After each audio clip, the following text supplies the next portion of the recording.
Did you know that a single portobello mushroom contains more potassium than a banana?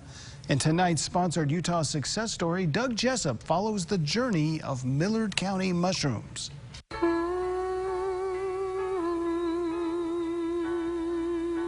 Millard County, 1974. MASH is a top-rated TV show.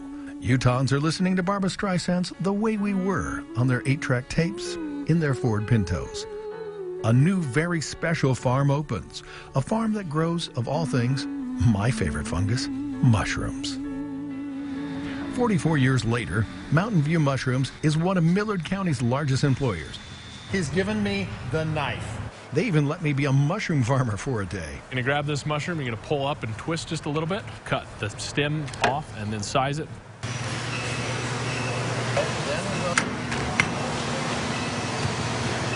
Danny Wardle, general manager of Mountain View Mushrooms, explains the process of growing mushrooms. We start with compost out in our own compost yard,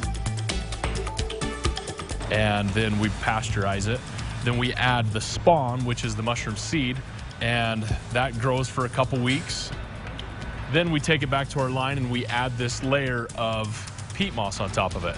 And that peat moss is where the mushroom will actually fruit.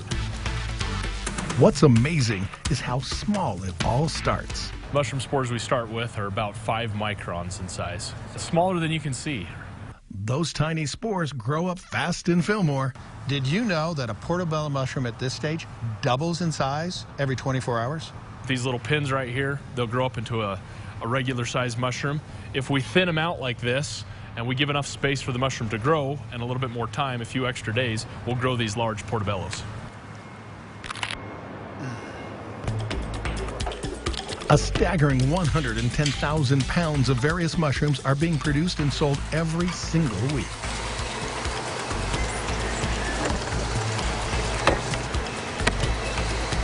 We have our portobello mushrooms, we have our cremini mushrooms, and we also grow a lot of whites.